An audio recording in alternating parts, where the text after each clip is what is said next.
I was about 10 years old, 9 or 10 years old, when our family went on a road trip across the west coast of Aceh.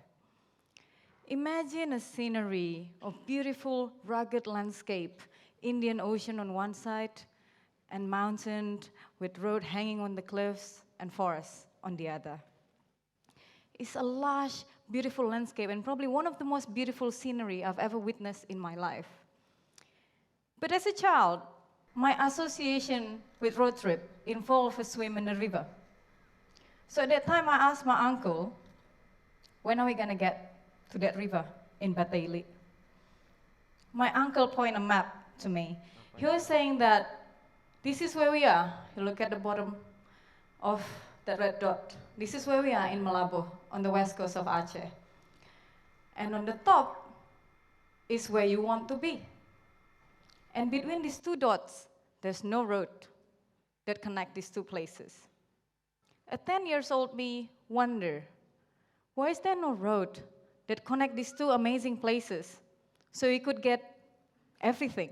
So we could get the beautiful landscape on the west and the beautiful swim on the east. About nearly a decade or less later, the government of Aceh planned to construct large-scale road network development. This project is called Digue Alaska. It stands for connecting the Indian Ocean to the Gayo Ala Central Highland all the way to the Malacca Strait. It seeks to connect community in the north tip corner of Aceh all the way to North Sumatra. Was it a good idea? A 10-year-old me might think that was the best idea ever. But little did I know, this project is ridden with corruption. This project will threaten the existence of the Leuser ecosystem. This project is that one thing that will destroy the forests of Aceh. You see, the Leuser ecosystem is this vast landscape that stretches for 2.7 million hectares. It's beautiful forest, and sadly, it is the last place on earth where rhino, tiger, elephant, and orangutan still roam together in the wild. But beyond these four megafaunas, Leuser is also home to lesser-known animals like pangolins or the Thomas leaf monkey. When we think of a road, we think of connectivity.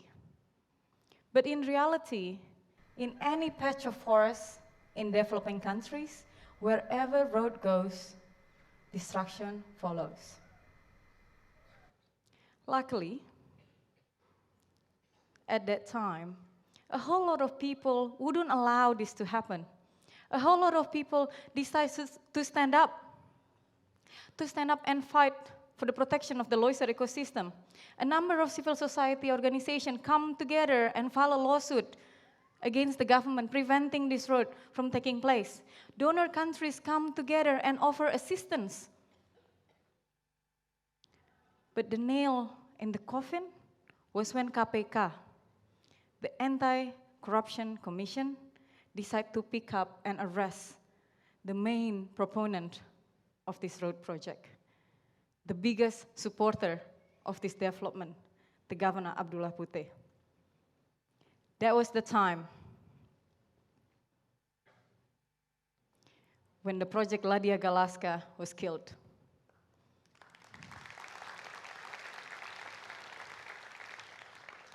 Dead in its track, or so we thought. But sometimes big projects like this behave like zombies. You kill them once, they come back to life.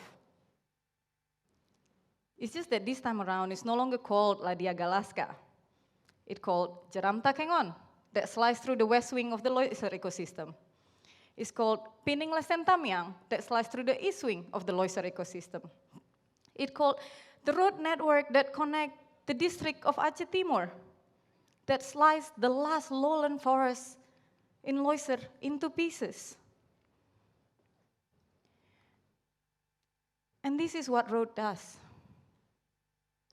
Road open up access to illegal logging. Roads open up access to large-scale expansion agriculture. Road open up access for poachers to come in and take wildlife and put them in cages. Road open up access for encroachment, which is usually followed by land clearing and forest fires. For most of us living in the city, the case of illegal logging, poaching, encroachment, it may all sound very far away. But imagine being there, living there. I was in Tripa when the forest fire was raging. I inhale the smoke. It burns my lungs. The smoke sting my eyes. It was one of the most painful moments in my life. I wanted to get out of that place immediately, but then I look around and you see these children. They have nowhere to go. And some of them have to live with this for months. They have no escape. Forests give us source of life. Most of us could live without rhino, we could live without tiger, we could live without elephant, we could live without orangutan. We will be fine most of the time. But none of us could live without water. And whenever forest is destroyed, the first thing that goes is water. It becomes dry, it becomes polluted. Or it comes with such force that it destroys life, it destroys livelihood. At this point, you may all think, oh my God, it's all a losing battle. It's all doom and gloom. But in reality, it wasn't. This picture of forest fire was taken in 2012. And at that time, a large-scale palm oil company was seeking to expand their concession. And how do? They just decide to clear land and burn, because that's what they do. But then what happened next? What happened next is people like you and I decide to not just stand idly by. People come together and file a petition and file a lawsuit and demand the government to take action and demand the government to run a law enforcement against this company. And the government did. The government filed a civil lawsuit against this company, and for the first time ever in Indonesia, a palm oil company who is burning forests, who's burning land, was fined for $26 million.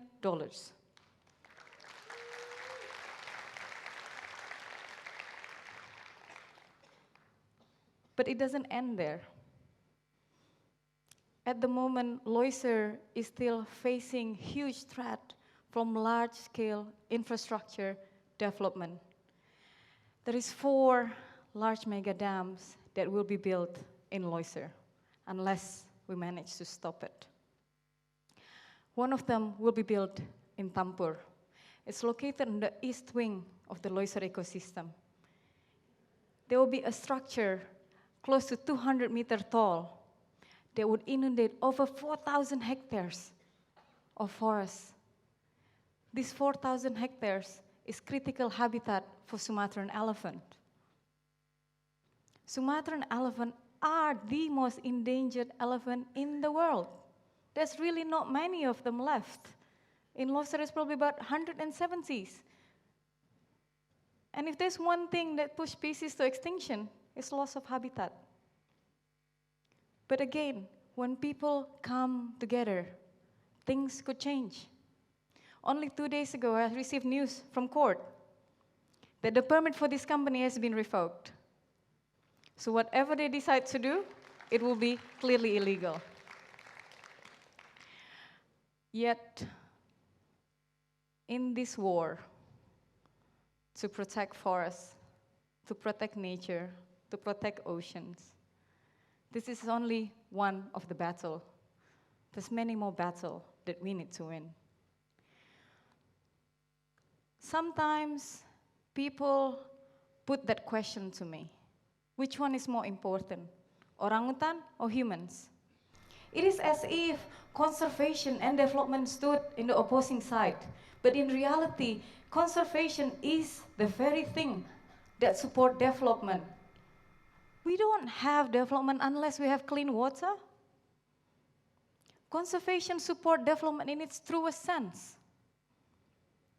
By conserving species, conserving resources, conserving water, we enable that platform for healthy ecosystem, which will support our own well-being and for generations to come. We said we love our children, but what kind of world are we living them? And if you think of a conservationist, maybe you would think of the work of others, not one of our own responsibility. If we think of conservationists, you think about that big organizations. But people come and go. When there is big campaign, so many organizations gravitate towards it. And everyone is willing to help. And then we have a victory, and we all celebrate, and everyone left. Who do we have left then? People who are living on the ground. These are the true conservationists. These women, they restored 400 hectares of forest in their village. This is the first group of women who led the village forest initiatives in the whole of Indonesia.